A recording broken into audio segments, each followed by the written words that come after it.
Hi.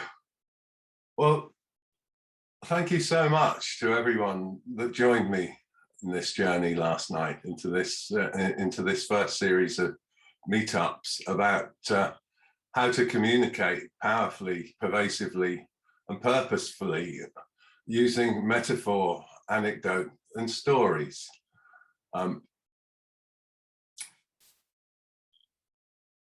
Sadly, the record button wasn't pressed during the first half, so I'm just going to give you a quick recap. So there are two selfish reasons why I decided to run this series of meetups. One is I've got quite a lot of information, and I'm trying to clarify my own understanding of persuasion, hypnotic language patterns, specifically with a specific emphasis on NLP and the use of stories to do that, to clarify my own understanding and to expand upon what I already know. And the other reason is that I plan to use this series of meetups as the starting point for a template to run a course in persuasion, which I'll be bringing out later in the year for fee-paying customers.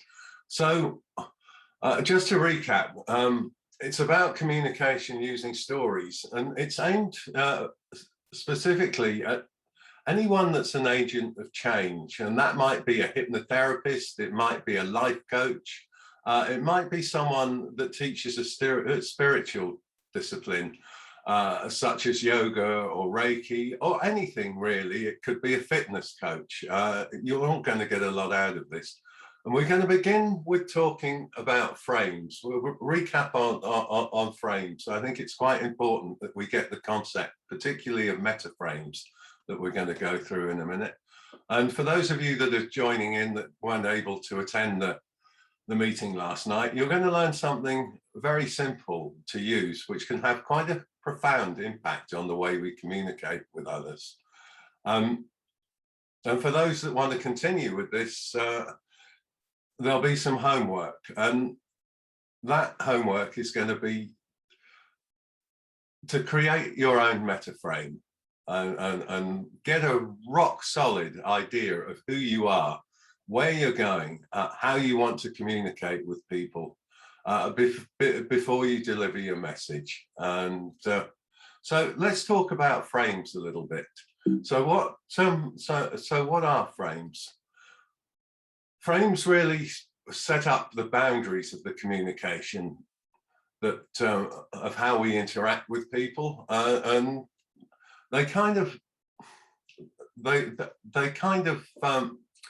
force people to see things through a particular lens of perception, and to some extent they need to be in place in order for the communication that follows to actually make sense to the person that you're communicating to.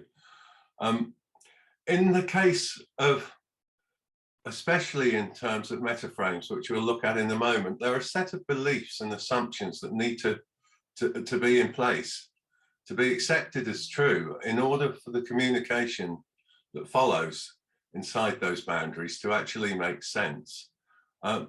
Simple examples of frames, one you can easily think of is the time frame. You could look, for instance, at something like coronavirus as an example. In the short term, telling everyone to stay at home to save lives and all that sort of thing may stop the spread of disease. But when you look out at the wider picture and look at the broader time frame, it starts to affect people's well-being. It starts to affect their mental health.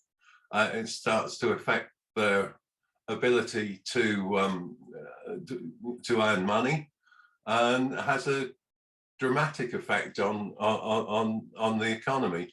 So another one is the horizon, where you look at things, and the position that you look at it from.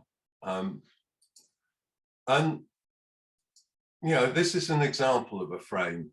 It looks fairly innocent, what have you. It's just a fish, a happy little fish swimming in water. And then you expand the frame a little bit, and you can see there's danger that that little fish is blissfully unaware of. And if you expand it even further, then you get this picture, which is the really big picture. And you've got the great big piranha, shark, whatever you want to call this fish, is going to gobble everything smaller than it up. So much of how we live our lives, the expectations we get, are filtered by the lenses of perception or the frames in which we view our experience. So positive expectations tend to lead to positive outcomes. If we go back to this now, this little fish is stuck. This is what this is the sort of place that you're in when you're in the frame of when you're just stuck. You're in the blame frame, in the failure frame or whatever. You find yourself in a situation and you can't think outside of the box to navigate your way out of the situation. And as you expand again, you get into a wider perspective, which allows you to take actions because you can see things differently. You begin to think differently as you change those lenses. So if we go on to metaframes now, what is a metaframe?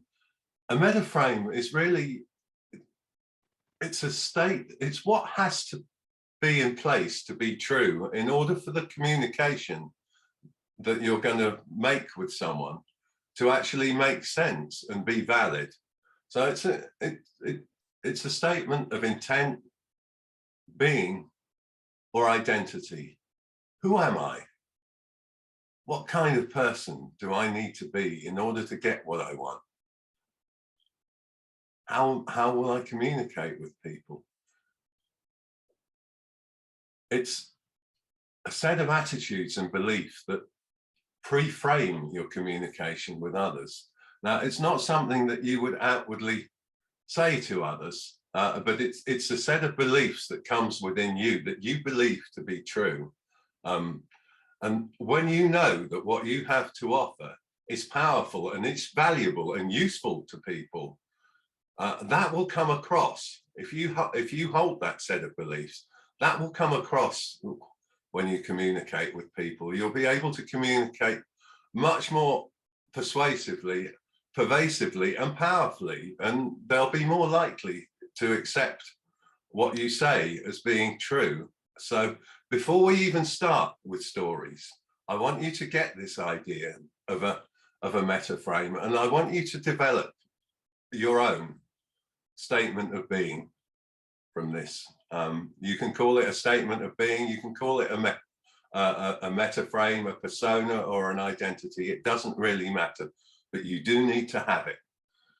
So this is an example of my own metaframe. It's not complete, but this is how I walk through the world. I take the attitude that I am the prize. I get other people to do what I want them to do in order to give them what they want. What I offer is extremely valuable, and many people want what I offer. And I'll either get what I want, or I'll enjoy doing what I need to do in order to get what I want, or even better. People recognize that I have much to offer, and not everybody likes me, and that's okay.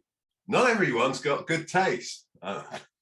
That's me. This is my ego, and I can and will choose what I learn from every situation, circumstance, or problem with communicating with others. At any time, I can tap into a virtually unlimited source of wisdom. That's a useful belief to have. I don't sell to people. Instead, I offer them value. I make an offer for those that want to learn more. I'm interested in the offer, but I'm invested in the outcome of my skills. And what that means is, of course I want you to buy what I have to offer, but I focus on the process of getting there first and all the steps that will put you into a state that allows you to feel comfortable about receiving what I have to offer, for your own reasons. And it's not everybody, resonates with this, and it's perfectly okay. People can react to me however they want, and it's me that controls where my energy goes. If someone says you're an idiot, Giles, I say, what do you mean you call me an idiot? No. Or I can say, thank you for telling me. I understand I'm an idiot. What are they going to say at that point? And I hold the view that when people are actually saying no to an offering, if there's a genuine, if there's a genuine desire and interest there, they're not really saying no to me. They're saying no to themselves. So this is what I'd like you to do for your homework: is to just to cultivate your own set of attitudes and beliefs that will make you the person, that that actually lives up to the expectations of the message that you provide. So at this point, we're going to rejoin the meetup.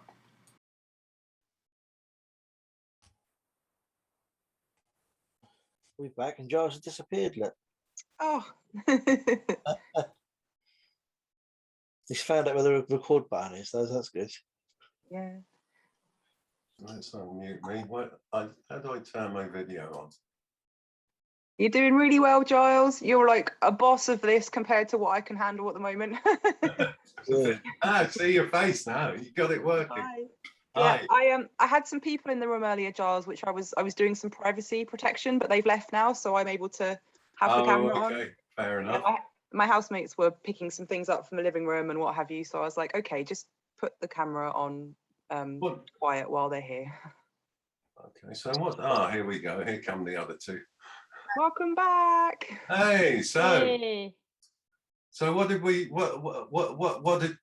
come up with? Okay. I'm happy. Oh, go for it. Go for it. Oh, I thought you were gonna start. Well, I was, only because nobody else was. Then I heard you take an inhale of breath, and if you want to take it, go for it. Oh, okay. Yeah. So what I added on, what I had a chance to add, I said I inspire. I said I inspire, then I added action. So you have an idea what I inspire. Action, I inspire change, I inspire self-awareness. Because I believe in inspiration. I like to use inspiration to help people, to act, to change, to be more aware of themselves, of the patterns, of the way they think, feel, and so forth. And then what I added, I understand new perspective and accept objectives. I lead with my heart and use my mind to help others use their mind so they can connect with their heart. I know, sounds a little bit poetic. Yeah, so far I think this is what I that's a good one. What have I missed off there? Sorry? Have I missed something off? Oh, yeah, so I inspire action, change, and self-awareness. And then I said I lead with my heart. Yeah, I lead with my heart. And lead with your heart, did you say, or live? Yes, lead. I lead with my heart and use my mind.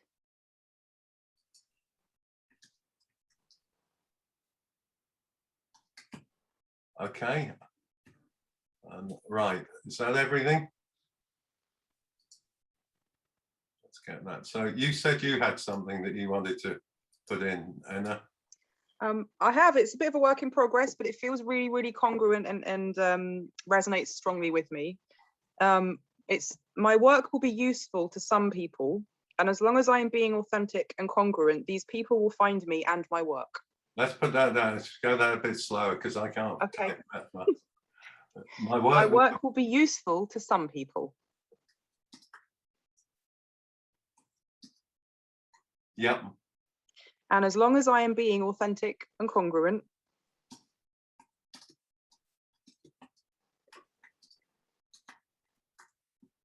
And congruent. these people will find me and my work.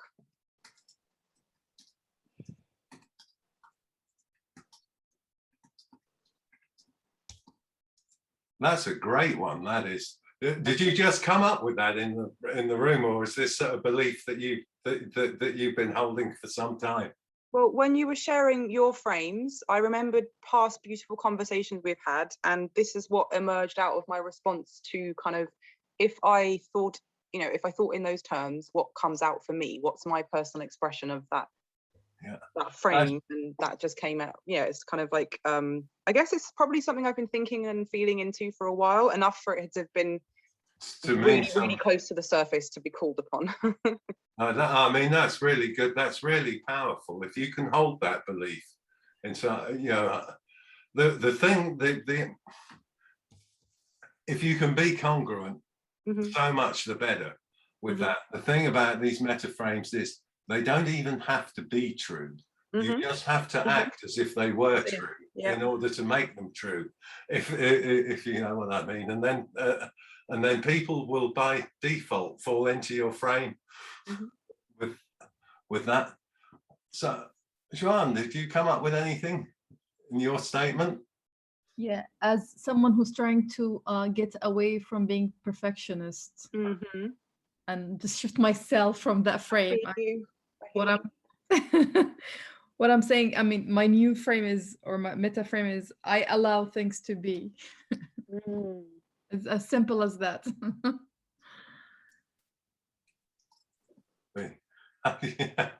Just allow things to be. Allow things to be, yeah. That's a good one. Acceptance is allowing things to be. It's a sign of growth, and it is a sign of acceptance. It kind of reminds me of that serenity prayer. God grant me the serenity to accept the things in life that I cannot change. Give me the courage to change the things I can, and grant me the wisdom to know the difference. So why waste your time worrying about things that you can't really change, and when you can focus on when there's so much opportunity to change the good things. I'm as guilty as anyone else with that. I start looking in the past. How did I get to this point? Why did this happen? Why did that happen? And all of this stuff is, it's limited thinking. It's holding you squarely in the past. You start to think, well, okay, the world isn't perfect. It is how it is. Let it be. We're all human beings, and nobody is perfect. We're just perfect in our imperfection. What can I do to make life better for me and the people that I care about? And Jason, what did you come up with? We live in an abundant world. Things come to people that get it. And if you believe in abundance and manifestation, then these things have got no reason not to come to you. I've also got, I have good skills and knowledge people want and will pay for. And I leave others and I care less. And I care less about the things that I have no control over. Okay, care less about.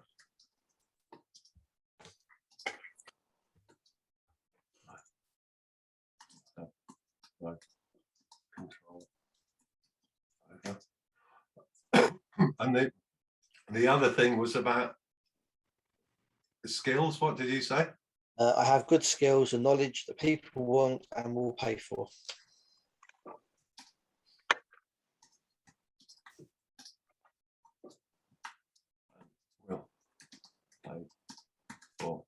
You do. You have an awful lot of skills. Yeah, we all do. It's just, it's getting a belief, isn't it? And making a lot of the time when, unless people pay for things, they don't really value it. This is something that I'm struggling with.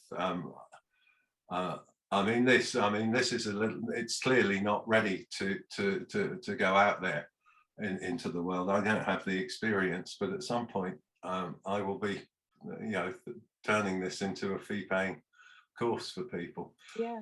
Can I jump in, Giles, and share a really quick story? It's just so short. Yes, and please it's around do. what you're it's talking to what you're talking about. My ex-partner was a comedian, and he noticed that if he charged people just 50p at the door, they shut the fuck up and listen to him. Whereas if it was free, then they'd be, having their conversations on their phone. And there was something about the value of his comedy needing to be in some small token way. It's just something at the door. Otherwise, they wouldn't seem to value his offering. And it was really interesting, kind of culturally, to be like, right, this is comedy free, but you're not paying attention. So comedy 50p, you are paying attention. Okay. That's really profound. That really is. I'm glad we're recording this now, because I've got that on there. I'm going to use that story. Yeah. Please feel free to bleep out my swear. I'm a very passionate Gaelic person. We don't mind a bit of profanity, do we? Of course we fucking don't. Thank you, Giles. Sorry. I know. Well, this whiteboard thing is really not very creative, but at least we've got everything down from this from this now. So coming back to, let's take that away and come back to the, let's stop this share and save. Yeah, so save and stop share. Now I'll get the presentation back up. And I said we were going to look at something that you could use to influence people's communication and to lower their resistance. And there's a couple of examples. They're not my examples. I hasten to add, but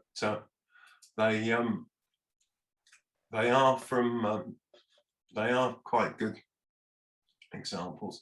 Now this one is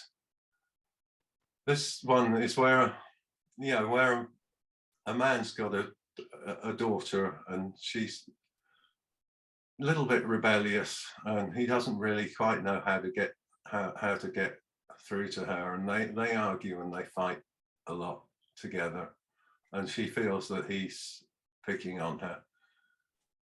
And he, with a little bit of coaching, he went home. He said, when we were out at the networking event the other day, we overheard someone saying, I'm so proud of her. She's the best daughter I could have ever wished for. She has become everything I hoped for.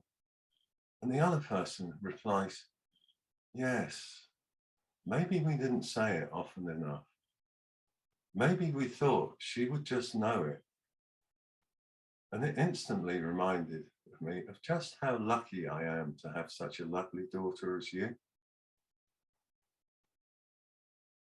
And that's one example, because by using quotes in there, you're actually disassociating yourself from the experience in there, because you're not saying it directly to her, but unconsciously, at the unconscious level, she's getting the message just the same. You are talking to her.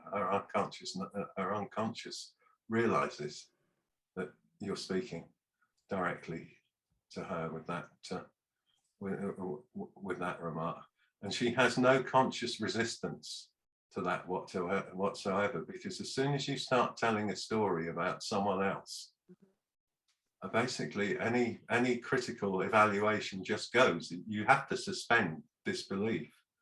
You have to suspend judgment in order to be able to make sense of the message that's being delivered. And by the time she thinks about well, do I really want to accept that message? It's too late. It's already gone in at the unconscious level with that. Yeah. Here's another one for you. Why have we come back here again?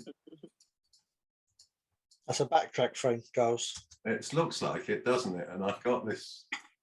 Get out of the way. Okay. All good, Giles. That's what we're here for. We're learning all this stuff. Yeah. Don't you just Be a love pro technology? These things are going to happen. It's how we handle them. Yeah. That reminds me of something that Alistair Crowley said. It was, you know, it's not what happens to you that it's what you do with what happens to you. That's the difference that makes the difference. I couldn't agree more. The consummate professional will have 1,000 chaotic moments and mistakes and what have you, and it's just what you do with that. You know, roll with it, like use it to your advantage. You know it. You Own know, it. confusion is just a sign that learning is taking place. So here's another one for you, which is partially mine. I can remember Richard Bandler saying, resistance is often the biggest obstacle in getting good trance in someone. He said Milton Erickson once told me a story about how he told a man, you can learn to relax instantly. And the man found he could relax instantly. And he said, you know, everyone can relax faster than they think. And he said, you can go into trance now, if you like. And I wonder just how you'd like to do that. You know, now, when you think about that, when you stop to think about it, I mean, you can come out of trance now if you want to. Yeah, who's doing the talking? Is it me talking, or is it Richard Bandler talking, or is it Milton Erickson talking? It's, you know, this is what they call scope ambiguities in NLP. There, you know, it's not clear at all who's doing the talking in these events. So, yeah, I could give you another one, you know, with this, which I got from David Barron when I read his book, Mind Control Language Patterns. You know, when he described how we focus our attention, how the reticular, what the neuroscientists call the reticular activation system works, which is where we flow our attention to. You know, most people are on autopilot. So we've got some other people coming in now. I'm just going to have to let those in now. So, oh, we've got Magdalena coming back in twice now. So she must be keen. So, Do you want to learn twice as much? Yeah. Sorry, you can't come in now, Magdalena. We'll wait for her. And I mean, this one from Richard, from David Barron. You know, his book. You know, what he said was that interesting things happen when you recognize something as interesting. You know, it's like a part of you becomes fascinated.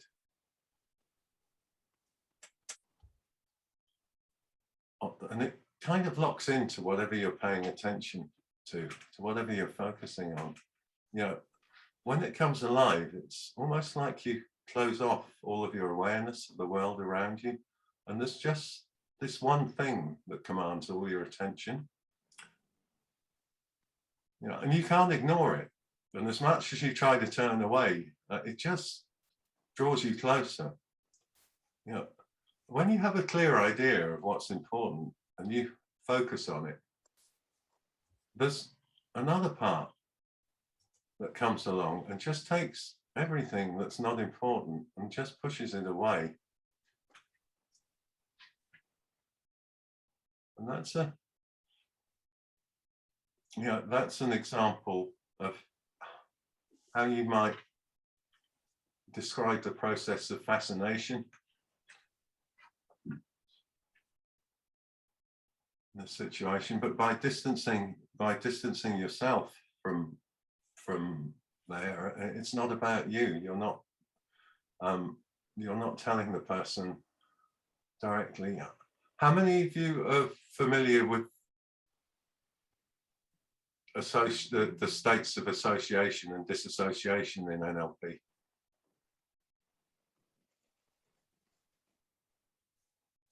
I'm not familiar with the formal NLP understanding, but I'm familiar with them at different levels. Like with my massage work, I know how to look for people being disassociated when I'm working with them and help them to come back into the room and into their bodies. Definitely. Yeah, I would imagine as a yoga teacher, you definitely would be, because you kind of like tune right out, don't you, and zone off into another place that is sort of almost beyond time and space, don't you? Yeah, and I know it when I feel it, when it's coming from that deeper place. Yeah, it's effortless, and my voice is resonant like a bell. yeah, definitely. I can feel that now. So questions, epiphanies, what, has anyone got anything that they'd like to share, or anything else you'd like me to go over again before we sort of wrap this up for tonight? Yeah, you can go over everything I lost. Hello, I'm back. Well, most of it is on video. Good. So you'll be able to get to see that, Magdalene. I don't know what happened to you. We kind of lost you somewhere. Well, I was trying to tell you, my client decided that she wants to go to bed, so I had to go and give some personal care because she didn't like the other carer. So it was me tonight. Okay. Oh well. So, well, you're popular. But feedback for you, especially Giles. Apparently, your voice calmed the client down straight away. Oh, that's beautiful. Yeah. Oh wow. She's got advanced Alzheimer's, so she was very anxious, and she heard Giles, and that was the moment to go to bed. So night DJ voice, and it worked. Thank you very much. Oh, bless you. Oh, that's made my day. That has now with that. So what are we going to do? What Anna Rose just said, Giles, if you can a little bit like, expand on it from NLP point of view, because what she said, she can feel that people are associated or dissociated, right, on a like energetical level. Right. So, it can be translated to report and state control and other things. But what she just said, I mean, I found it fascinating because in my work, it will help me big time if I can feel, where my client is. But what we'll do, what I'll do. If you can, because, for instance, if somebody is associated with his idea, I believe resistance will be more strong. Okay. So to help him to dissociate from whatever they believe in will be, in my opinion, first step to actually start influence them to think differently about things. Am I correct, or am I just wondering as I used to? No, it's all good. What I'm going to do now is to draw diagram here. So bear with me, I'm doing this on the fly. I'm making it up on the hoof. I've never done this before. So oh, well done you then. You a hero. And if I put that. Yay. You are Jason. What did you say? I didn't hear you. He's a hero and he's on his journey. Yes, yes, that's what I meant. I love it. That's what I meant. Somebody was talking about being more confident. I don't know if any one of you has a book called Red Gold. No. Red Gold. Red Gold. That's the book which David is referring to many times. Oh, okay. That's a book which actually has Russian strategies and techniques on working on yourself. Mm-hmm. And that's how they created incredible athletes, and they swept the Olympics at some point. I happen to be in this lucky space. I do have a book.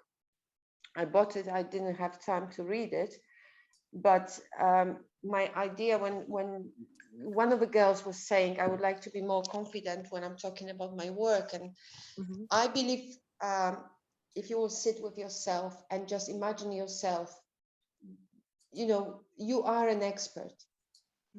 Even if you don't believe, the fact that you know more than other people makes you an expert in their eyes. And the only thing which is against you is your belief that you are not. So to imagine yourself in front of, I don't know, Wembley Stadium, and just, you know, talking, you are Tony Robbins, you know, you're just moving thousands of people. And the moment you will own it in your mind, you're going to be more confident, maybe not 100% as you want to, but you will notice and you will feel the difference. I believe feelings are very good, you know, feedback givers. If you will feel, I'm actually more confident than I was last time, that's a feedback. You better. If any one of you will be interested, what I can do, I can commit a crime and I can screenshot every single page of this book and send it to you via Messenger or whatever. Oh, that's very kind, Magdalena. It you know, maybe I'm against the author rights or whatever, but do I care? I'm Polish. No, we do things like this on daily basis. I'm sorry. Knowledge is to be shared. Apparently, I don't think you can do things like this, but techniques which I remember one David was talking about. I don't know if you're familiar with David Snyder. I know that Jason, we are. No.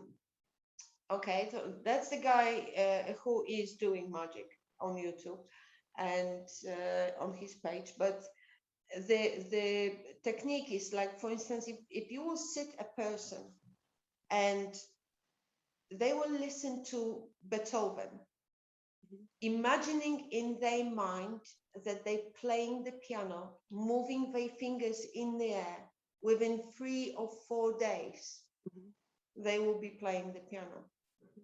That's how powerful it is. So imagining yourself, you know, talking with confidence and just talking, it's incredible, because you will create something in your mind. I've done it before. It was awesome. I didn't worry. I didn't scatter one time. I can repeat it as many times as I want. Magdalena, you asked me to explain what the different states that we can be that we can be in the spectrum there. You've got you know, I'm going to ask you, Jason, to explain this, because I think as an NLP trainer, you might give a slightly better explanation than I can. But if you're not happy to do it, So basically, you have two types. There's associated is in the body experiences, looking through your own eyes, hearing through your own ears, feeling through your own senses. That's like normal life. Dissociated is when you have an outer body experience. So when you're dissociated from yourself, you might see yourself in the picture, but there won't be any of those thoughts, feelings, or emotions attached to it. So what happens is, if you want to get away from something, you can dissociate your body, you can dissociate from the experience, and you can view that as an observer. And again, our Giles has got the internal and external. So we have internal. When we go internal, it's known as downtime. And when we're external and we're focused on something, it's known as uptime. So there's the 4 things there. You've got associated in your body. Yeah. That's through your own eyes, through your own ears, through your own senses. And then you've got dissociated, which is when you're looking at yourself, but you're not through your own senses anymore. It's an out of body experience. Right. So Jason, if I'm arguing with somebody, obviously I I'm all shaking and just like, "Ugh." Okay. If So I you're, would if just you're shaking, you remove can feel it, myself, you're like, associated. yeah. So can I dissociate myself in the situation I'm actually in? Yes. Yeah, you can dissociate. You can dissociate from that experience, taking leaving the emotions there and taking it away. You know, people that have phobias, what they do, the biggest thing is called the VK Dissociation Technique, or the fast phobia cure, and they actually use the concept of associate dissociate for exactly that purpose. So instead of being in the experience of the spider, you dissociate from the experience of the spider, and you watch the film of the spider. It's a completely Oh, I different. see. Yeah, you see, it's a completely different way of living. You've had these. If you watch an argument across the street, you haven't got the thoughts and feelings going on there. You've got your views, your opinion, your Yes. outside of view of that. But if you're in the argument, then you're associated at that time. But mentally, you can dissociate from the argument to leave the emotion behind. It's a bit tricky sometimes to do, but you can dissociate. If you're using things like trance and meditations, yoga, then they're designed to get you to dissociate. So you go to a spiritual place, it's sort of a magical, fluffy place over there, which is great news because you feel relaxed and calm when you're there a lot of the time. It does work. It really does work, yeah. Absolutely. I can tell you from experience. I've been doing it. I rather shamelessly did it while I was driving the bus, and I ended up. I was driving all right. My unconscious mind was driving perfectly well, but I ended up going somewhere that I wasn't supposed to be going. So, well, where was your focus? Was it internal or external? Were you up? it was internal. It was, you know, it was internal, disassociated with that, while my unconscious mind was out, was associated outwardly. Yeah. There are those moments when you listen, when you check inside and you just listen to your heartbeat, and those are internal. That is it's downtime. You're inside your own experience completely there, and you can be associated or you can be associated at both levels. It's easier to be associated and internal, and dissociated and external, but you can actually do both. That's why there's a quadrant there. When you're influencing people, this area that I'm pointing to, let's stick another blob inside there. Let's stick I don't know. I'll just stick that arrow in there. When you're influencing people, this is really where you want them in there, because you've directed you've directed their attention, and you want them, you want them as fully associated on you. Absolutely, you want them in their experience, and everything, and you want them paying their attention outside of them by themselves, so they're paying. It's uptime on you, so that you are the talker, they are the listener. Like now, you're all listening to me. You're all associated because you're listening through your own ears and you're writing your own pens. But you are in uptime listening to me. But if I said to you, now go away in your own head and think about what you had for dinner last night. Now you're still associated through your own thoughts and feelings, but you're doing downtime. It's internal, which is moving you across a block at the top there. Yeah. And that's where I am most of the time when I drive that bus. The part of me that drives the bus, the machine that I've created in my mind, is so competent at actually driving it that I can leave it to get on with it. It's just not very good at finding directions. It's got a code name, Giles. Did you know that box there, internal associated, has got a code name? Internal associated. Yeah, internal associated has got a code name. Which is? Called autopilot. Autopilot. Yeah. And that's where I am most of the time when I'm doing that. And I'm thinking about NLP language patterns while I'm driving the bus. It's quite sad. It's quite sad, really. Absolutely. With all that. But Magdalena, in terms of getting it, when you're getting in an argument with someone, one of the ways that I find to ground myself, I don't know what Anna does, but I find it, if I'm all tense and I'm heated, I can just take a calming breath and I just concentrate my awareness into my third eye chakra. And then I just gradually shift it down and transfer it into my heart. And just keep breathing. And as I focus my awareness on my heart, bring it in there, I just breathing in fresh air, breathing in love, breathing out stress, breathing out gratitude. And you're gradually bringing your mind and your heart. You've got your heart where intuition lives and your mind where logic and reason lives. And you just bring the two together in synchrony. And you get what the heart math people call coherence. I don't know what they call it in yoga. You haven't seen Polish woman in action in the argument. That's just. Well, if I will have a chance to do it, John. I've listened to you in an argument, Magdalena. I know what it's like. We had a few. I mean, I'm a nuclear bomb of emotions, and we talk about it. That I will share with the rest because they don't know my situation.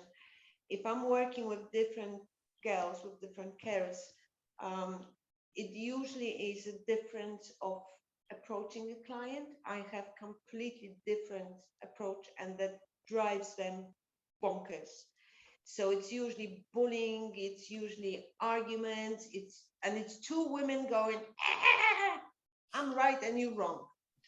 Yeah, and that's never a good way to deal with any situation. And what I said to Giles is basically after an argument or two or three, I'm actually living fear, and I'm in the flight or fight mode because I'm expecting attack at any time for any reason. And we already said my state control is like the first thing for me. But this, if there is any exercise, Jason, which will help me to train myself in dissociating. I know you said yoga, but let's say in a situation which is already arrived and you're in the middle of a typhoon, what can I do to actually dissociate myself as quick as possible? Is there any technique you can be tricky in the heat of the moment? It can be tricky. Yes, yeah. Because obviously you're in the moment, you've got the emotions there, you're fired up. It takes a while to wind them down sometimes. The trick is, is very, very important. It's very, very important. It's all to do with catching it, so you know already, without me telling you, what you begin to feel like when you hear an argument, what your triggers are. That's coming. And the trick is catch it. You catch it before it gets big.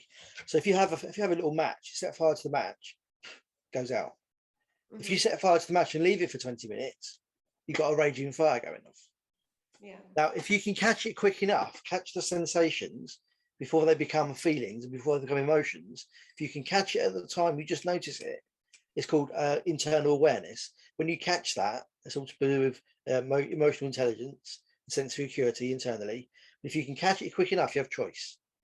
You can either choose to put that fire out when it's small, in which case you can dissociate yourself from it at that time, or you can let it continue to develop into the fire, in which case you're associated for the duration.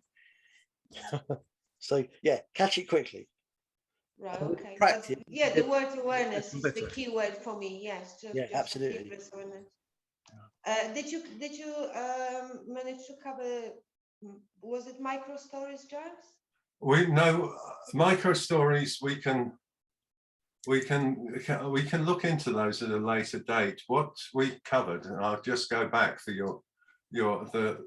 we covered the meta frame, which is basically what has to be true, which is a set of attitudes and beliefs that you that you can adopt in order to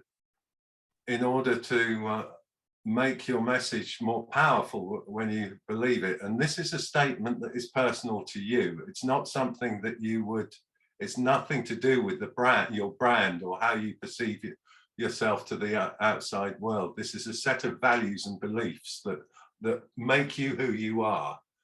So you can be the kind of person that will be a powerful communicator, or get what it is you want. So sort of positioning myself from within yourself. Yes. Okay. Coming back to here, that's an internally associated experience, and it will become a guide to how you interact with how you view the world on the outside, and how you interact. So you're almost building up your ideal persona. You know, what would a person what sort of skills would a skilled communicator, a pervasive, a powerful communicator have to have? What type of person would they need to be? How would that person respond when they had someone that was arguing with them and confrontational the whole time? What would a person like that need to be able to do? And setting your intention to be that person.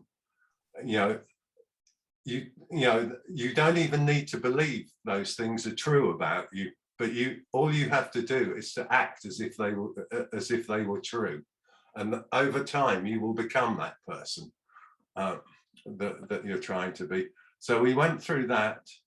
I was going to touch upon these neurological levels from Robert Dilts, and I'll just do that. I'll just go through those quickly, to say that when we were talking about this meta frame, these were the areas that we were dealing with. So we, basically, actually going a little bit lower, because the mission thing is that's really the spiritual place and how we connect in the world around us. Our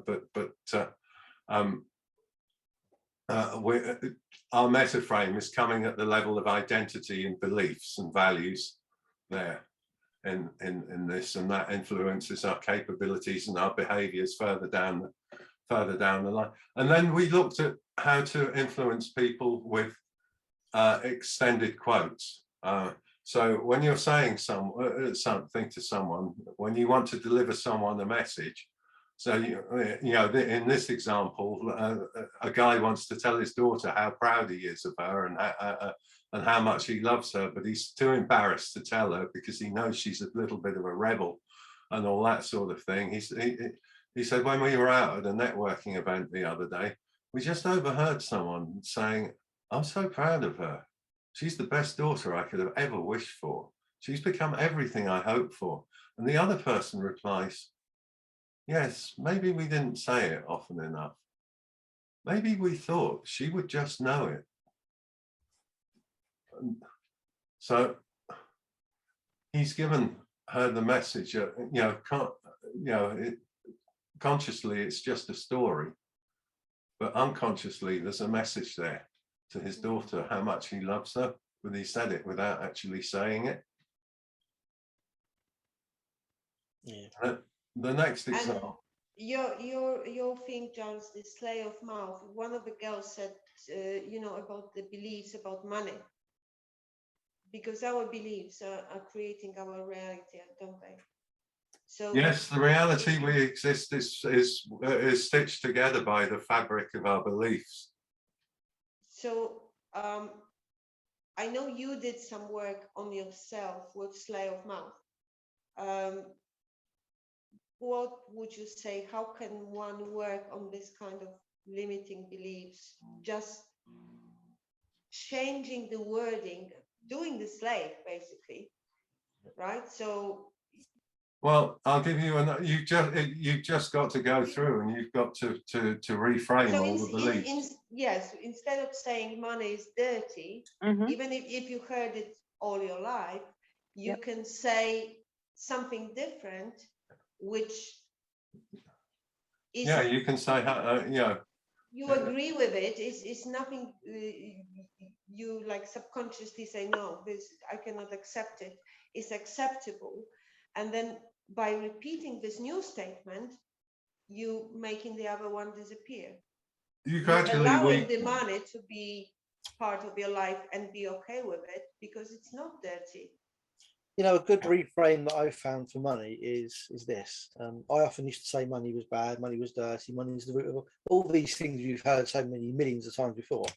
But I look at it now and I've said to myself, if I've got money, I can pay somebody else, which feeds their kids and keeps the world moving round.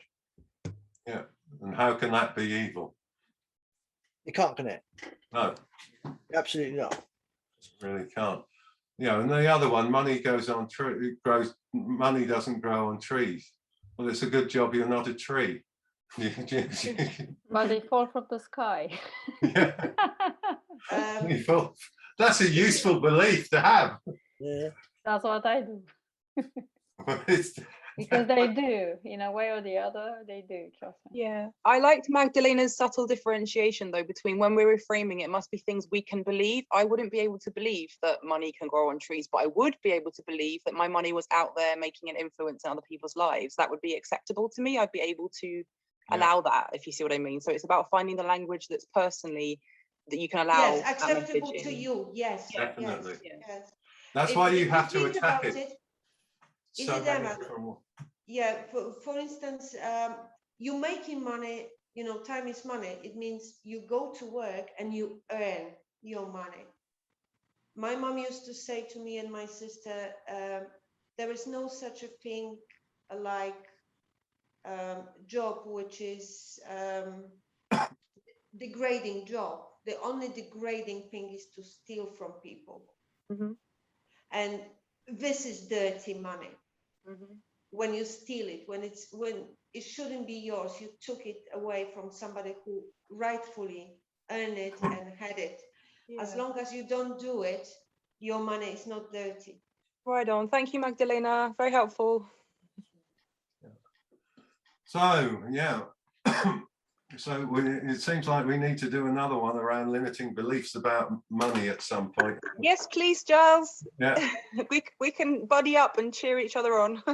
we can work our way through that one for sure. I mean, I did a load of reframes on myself because I'm a lot older now and about getting a job and all that sort of thing. And you know, I used to have all the doubts of middle-aged disease. You know, you can't teach an old dog new tricks. Well, it's a good job I'm not a dog.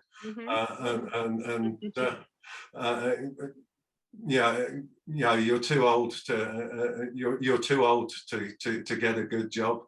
Well, I just reframed that and said, well, you're old enough to know better than to have a belief like that. I want to share, we had with Giles, we had actually a very, for me, valuable experience. We started an example and I made a statement, which not necessarily was my statement, but I made a statement. And Giles used this technique, literally producing a feeling in my body. I literally felt shift. Do you remember this, Giles? It was I do. That was when we were talking about relationships, wasn't it? Yes. I made a statement that in every single relationship, sooner or later, somebody will cheat on you or lie to you, which was just a statement. And Giles said, well, okay, do you know any couple who didn't go through this and they're still together and they're still going strong? And what it did to me, so if you're talking to somebody, your words can literally produce a shift in their body, physical feeling, and poof, I had many examples, and my statement just went. It just, I couldn't hold to it any longer. It moves you into this. Go on. Yeah, we both remember it because it was so, you know, powerful for you. Like, wow, I didn't know that it actually can make somebody feel something. And for me, because I experienced it, like I was holding to it, and then suddenly it was gone. Yeah. It just was nothing to hold to. So it's these techniques are really, really powerful. They really are. Good use of counterexamples. Yeah. At some point, I'm noticing people, some of us are starting to look a little bit tired here at the moment. Are you wanting to disappear, Jean? You look a little bit. And what's the plan of action? Are you going to do it next Well, I'll keep going if anybody wants to, but yeah, I'm conscious of the fact that the meetup was scheduled for an hour, and it's now been 1 hour and 17 minutes. So I've taken an awful lot of your time already.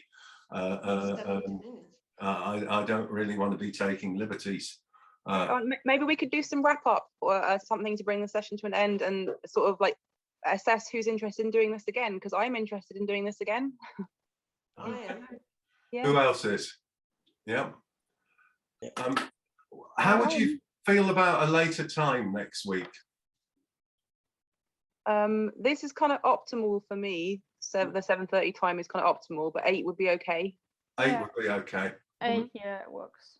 Okay, I think that next week I'm going to schedule it for 8, because we've got someone coming from someone else that wanted to join us tonight, and she was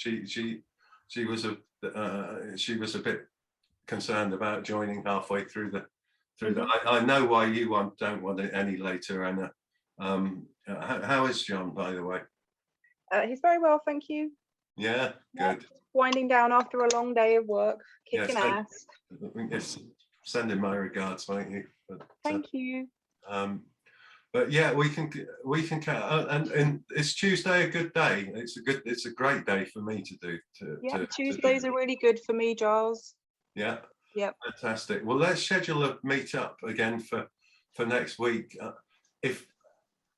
I won't be around next week on Tuesday, but the Tuesday after I absolutely will. Okay, that's cool.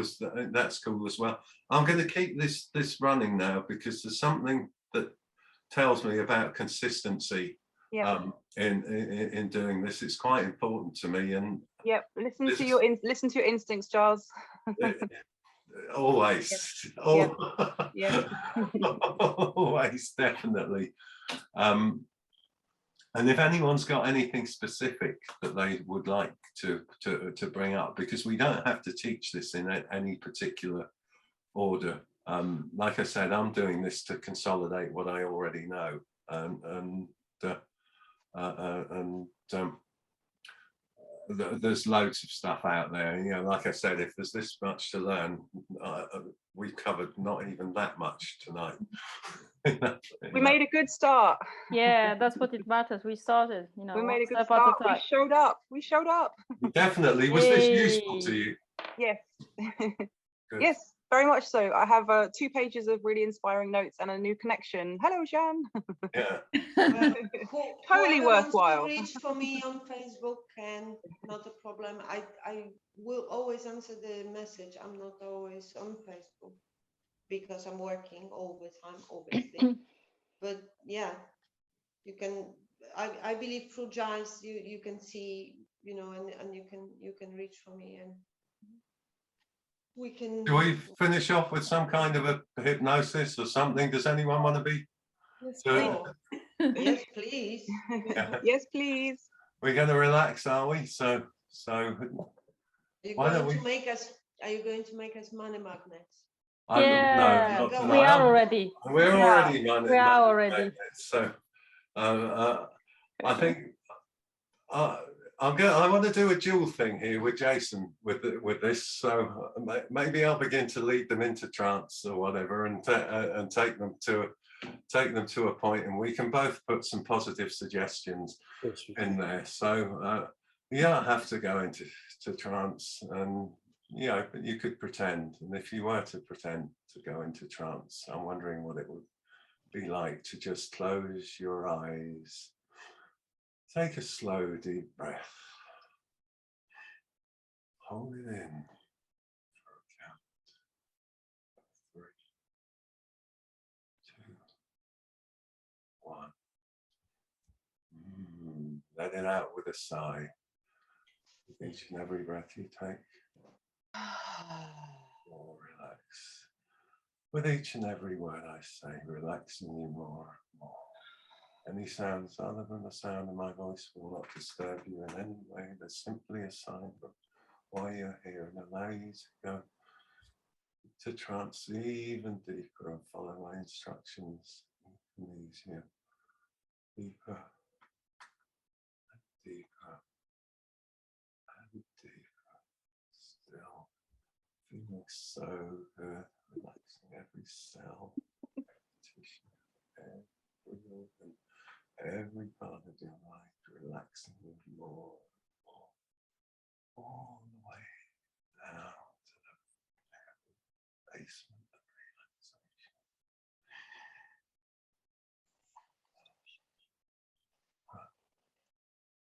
And deeper. And feeling all those thoughts flowing through the mind, feeling confident, energized, powerful, Energies. in all so many ways, expanding on what you already know.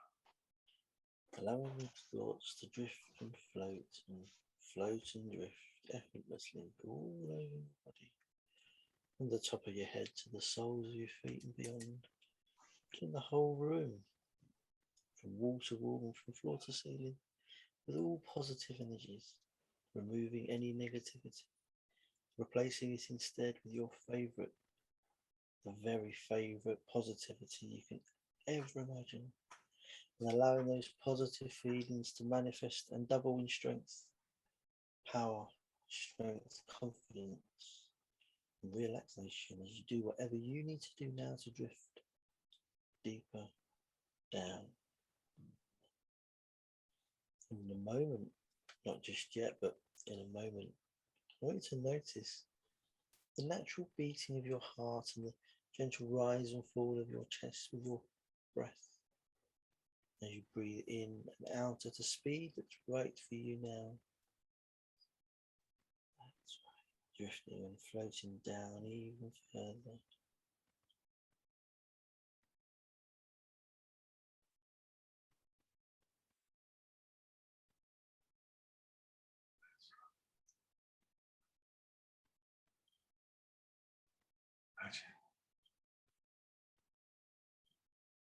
Imagine a big ball, glowing energy floating just above your head.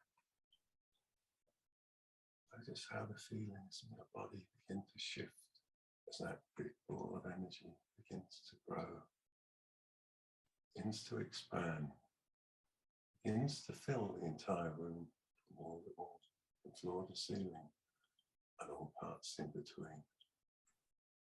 Notice how it wraps itself around you like an amazing blanket of confidence, empowerment, of relief, of release, like shielding you, protecting you, like a cocoon, like a shield of armor, protecting you from all negative voices, all negativity, real or imagined, whilst at the same time flooding your mind, flooding your body, flooding your spirit with everything you most want and everything you most need in an ever-expanding, infinite and unlimited supply.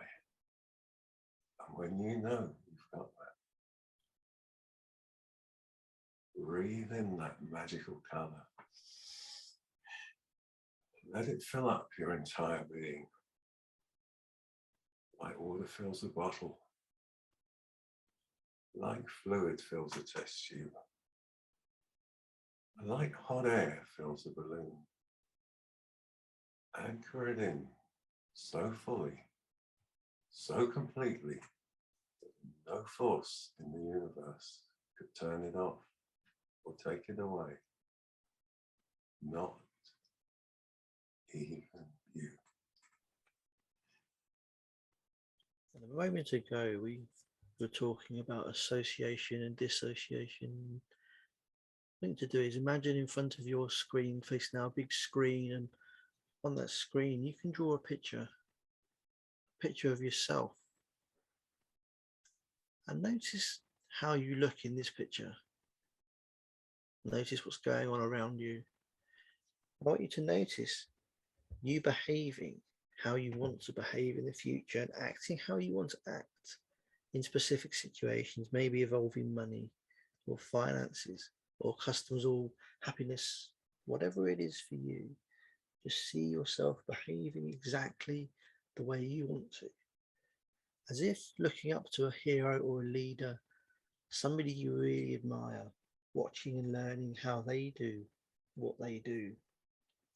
And in a moment, I want you to step inside that person and wear them like a big coat, big cloak, a big, warm, soft, fluffy blanket.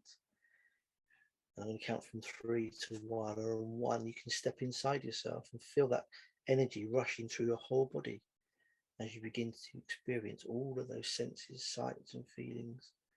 3, 2, 1, stepping inside yourself now so you can see through your own eyes and hear through your own ears and feel those feelings of excitement and achievement and accomplishment as you allow those new behaviors to become part of you now, naturally and effortlessly. Good. And as you continue to go even deeper inside, notice how, one by one, all the very things you thought were holding you back in life become what motivates you powerfully to move forward as an agent of change, bringing you results, bringing you profound results beyond what even you can imagine right now. Maybe you can imagine how much further they'll go, even further, more powerful, more resourceful, more confident in every way, more self-assured, more charismatic, more energy, knowing just the right thing to say, in just the right way, in just the right moment, for just the right reasons that bring you the results that you want. Allow you to just go for it. That's right. And you know that there's only one thing in the whole world that you can be perfect at. And that's being imperfect. Imperfection is perfection in its own way. And you can allow that to update your neurology with as well. Running from the top of your head all the way down to the soles of your feet and scanning your whole body as if with a laser beam, scanning down and down and noticing the temperature change as you pay attention on the inside, what's going on. You know, there's an old Chinese proverb that says a journey of 1,000 miles begins with a single step. But you know, sometimes the biggest journeys are not outwards, they're inside. Take a step inside yourself and really, really explore that. As you breathe deeper all the way down to the diaphragm and fill your whole belly, you can allow that to again percolate through your body. All of the secrets, the whole universe are deep within inside you and they're not out there. Just allow yourself to grow and nurture the seeds that were planted. As babies, we had the feelings and the abilities to just play, to be childlike. And as we get older, we tend to sometimes lose focus that we can be free and do what we want to do. Reconnect with those senses, reconnect with those thoughts and those feelings, and allow them to become you now, just right when you want to.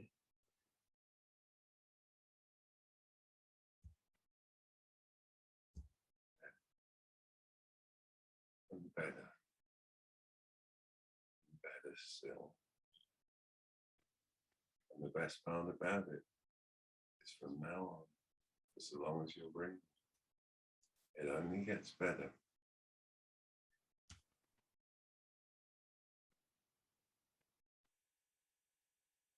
Letting go any thoughts, negativity that could be controlling you. There's no thoughts that could be controlling you anyway. It's the best thing about the past is it's over. You can look forward to a new life, bringing back with you a new reality that you dream of, making that new reality real. And when you come out of trance in a moment, you'll see things more clearly. The colours will appear much brighter.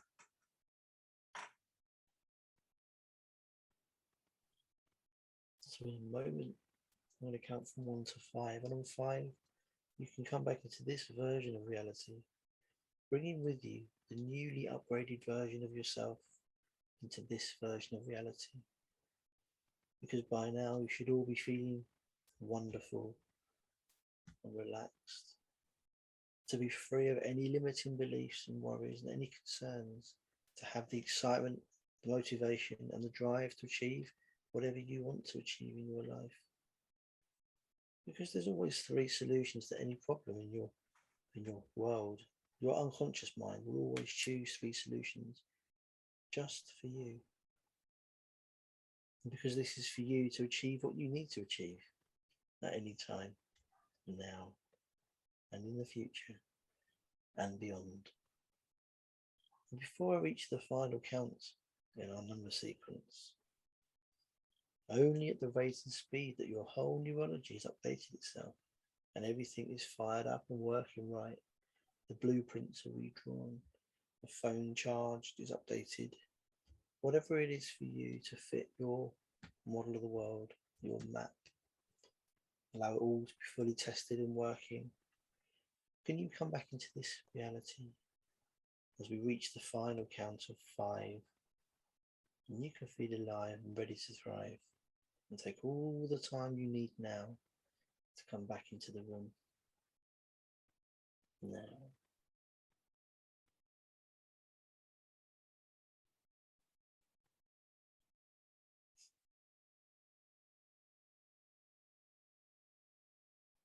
Welcome back.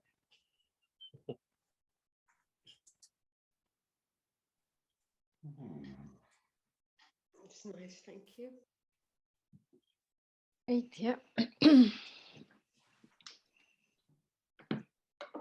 How are we feeling? It was for the very first time. I mean, my first experience with 2 voices. Really? It was quite good, yeah. Double jeopardy. Yeah, went very well. Yeah, it really, I mean, my eyes were closed, so I don't know how you 2 were communicating, but it was just like... We wasn't. We just knew. It's telepathy. We're on the same wavelength. Definitely. You look like you were quite tranced out, Magdalena. I have to. And normally, you know that when you're trying to do it to me, you're in trouble. I don't like when Giles is trying to, use the hypnotic language on me. He's just told off straight away whenever he had first attempt, and it's just like, don't even try to do it to me. Anyway. And today it was just, it really was good. Thank you. And you can relax now, can't you? And you can sleep like a baby all night when you're assuming whoever you're looking after goes to sleep. There is a night carer here, so I'm allowed to go. Yeah. Oh, so you really can sleep then. Yeah. And when you go off to the place where you go when you sleep and when you dream tonight, you can take all of these ideas, learnings and installations and make them part of a brand new stress-free version of you. Yeah. Well, somebody was talking about stress. Was it them? Oh, it was you. Yeah, it was me. Do you think I can see your Gian, yes. Okay. Mhm. Basically, there is something like healthy and unhealthy stress level. Yeah. So healthy is okay for you.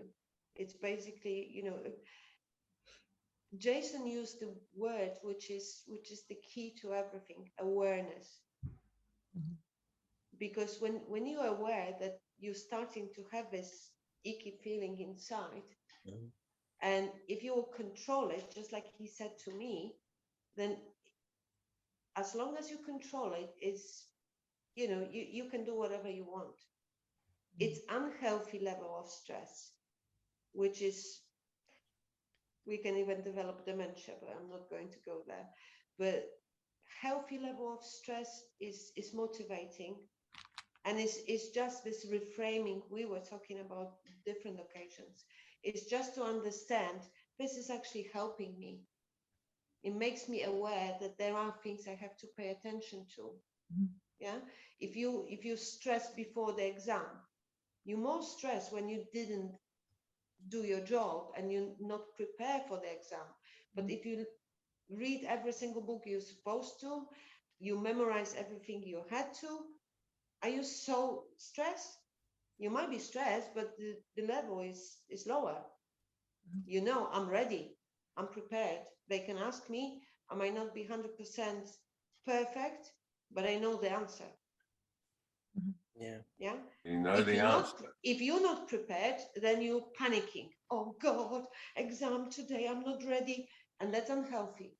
Mhm. But as long as you're aware of it and you can just say to yourself, wait a minute. What's the opposite of this. stress? Is it Uh, bliss? Relax, calm, I think. I yeah, maybe bliss would be Relax. too much. Maybe What's it bliss like would when be you too feel much. totally bliss? You're certainly not stressed. Totally blissed. What does it feel like? Relax. Mhm. Completely blissed. Not a care in the world. Making notes. Well, opposite of stress, according to Google, is relaxation. Yeah. Relaxation. And that's about it. Yeah. Yeah. So The to be stressed and to be interesting. relaxed, but bliss would be a little bit too much, I think. Yeah. Be relaxed. What if you could be relaxed, even in difficult situations? What would that be like? If you could be, can you imagine? I mean, for me, self-confidence allows you to relax in stressful situation. I've got this. I can do it. I've did it before, or I've never done it, but I'm prepared. So whatever happens, I can deal with it. It gives me a level of relaxation. I know something is coming. I know it's not nice, but I also know I can stand face to face with it and I can win. Yeah. Congruence is also key for stress too. If you're congruent, you have less stress. If you're congruent with the situation. And there's a funny thing that happens with stress. Say you was going for an exam, as you mentioned a second ago.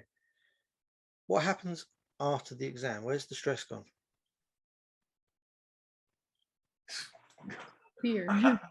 Behind you, the stress disappears, doesn't it? Yeah. So you can worry like mad until the Not event. exactly, not And in my anxiety case, is the same. Jason. I'm never ready. I'm Miss lastminute.com, so I'm never ready. Absolutely. So for me, as long as I know what's the result of exam, I'm still stressed.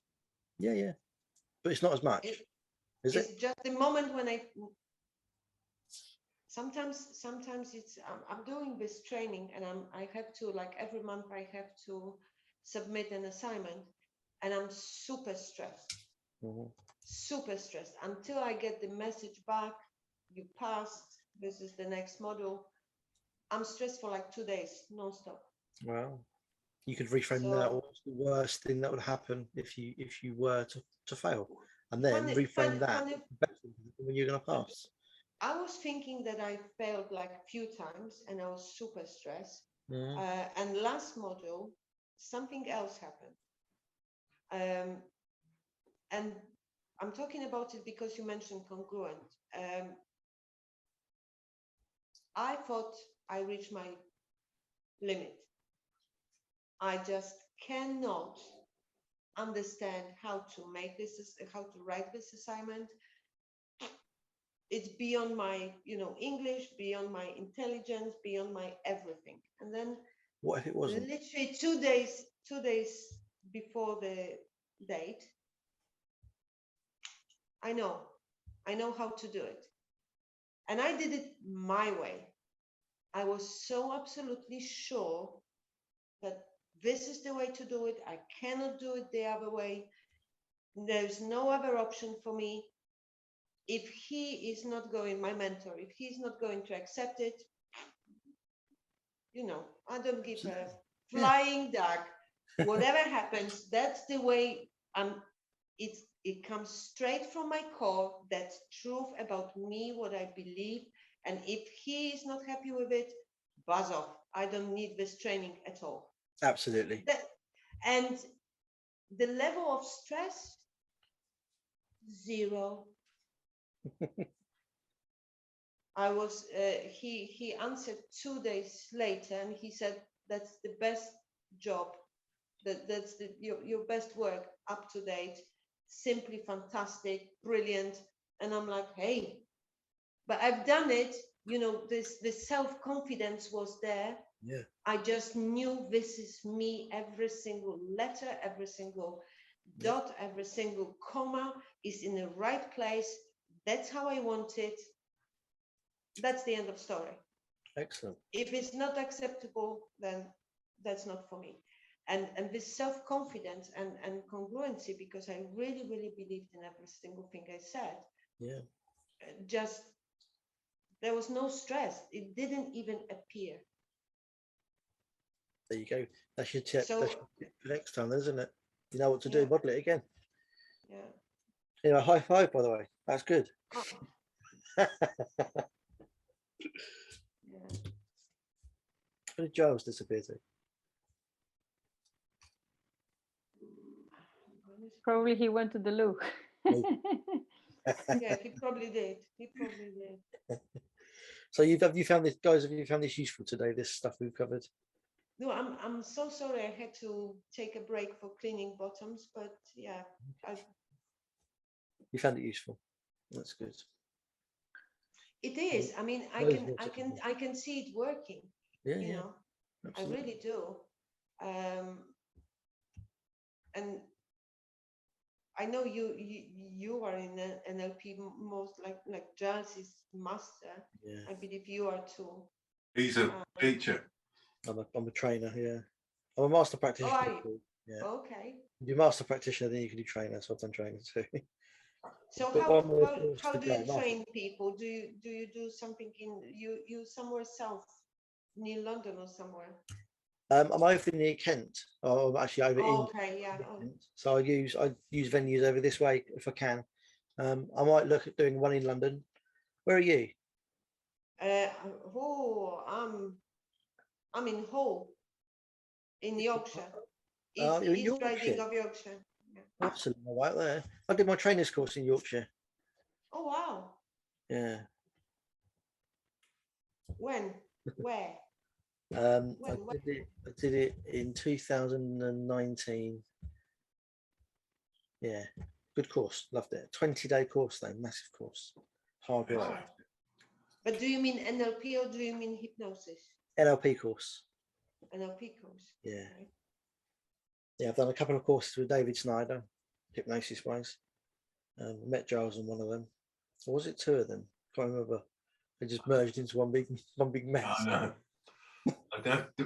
It was Killer Influence that we met on, wasn't it? That was conversational hypnosis, which I still think is the best type of hypnosis there is. I do. Because people don't need to know they're in trance. No. Well, the thing is, they're always in trance. It's just what level of trance and what state are they in at the time. And is it... Yeah, go on. This is what I want to get us used to thinking about. Is Jason has hit something, it really hit the nail on the head there, we're all in a trance all of the time. And coming back to that diagram there that he said, most of us are in this sort of space of kind of internally associated, is it, or internally disassociated when we're on autopilot? It's internal. Yes, well, you are correct. Internal associate. So that's where we are, and our job as influencers and hypnotists is to move them, is to shift them into this space to begin with, to get their attention and what have you, and then do with it whatever we will. Keep shifting them around, I suppose, and fractionating them. But so I suppose it's a question of which trance that we're actually in, isn't it? Is the trance useful? I want us to start thinking of process states, because we have our default state, which is the state that we use when we go to work. You've got Magdalena, the nurse or the carer that goes and looks after her customer. Then there's another state there's another emotional state that you might be in when you go to a pub with your girlfriends, and you'll be on guard because you'll be looking out for men picking you up and what have you, and you'll be fighting them off and all that sort. You have another state for doing that. You have another state that you go to when you're talking with me, and what we're trying to do is to get people to shift into, what's that? I've missed that. Yes, we are. I've lost my thread now. Is to shift people from a state, we've got most of us are in a state like this little fish that we went back to earlier, when we come back to here, we're like this little fish. He's stuck. He doesn't know that he's stuck. And our job as hypnotists is to actually move him into the state of possibility, so that he becomes more aware of what choices are available. See, on that particular diagram there, it's probably not the most he came to you with a problem, but actually when he realizes his problem's not that bad after all, he's quite happy swimming along. Until he looks behind him and realizes there's a queue of sharks after him. I think, I mean, people are starting to zone out now. I think I should tune out of this. I think we'd better wrap this up, this meeting up. If you want to have a meeting with me offline, Jason or Magdalena, I'm quite happy to sort of carry on. But I think we should let everybody else go to bed. Yeah. Did Anna disappear in the end, or? Yeah. So I can stay a little bit longer. It's not okay. Well, I'm going to terminate this meeting, but I'm going to send a link out for another one. So anyone that wants to, you come back to say good night now. Just to say good night, and thank you all for everything you shared and brought, and I look forward to holding space with you all again. Fantastic. Thanks for participating and being here. Nice to meet you, Anna. Nice and to meet I'm gonna you. go too. So thank you, everyone. Nice to meet you, and thank you, Giles. Thank you. And looking forward to the next one. Next time, I have to go. Okay. Right. Well, those of you that can make it next week at 8. Next Tuesday. Yeah. 8 would be 8 good. p.m. the start. Yeah. Perfect. And I'm in too. All right. Yeah. Fantastic. Good night. Yeah. Take care. Good night. Have a wonderful evening. Over and You out. too. Bye-bye. Bye. Bye. Bye.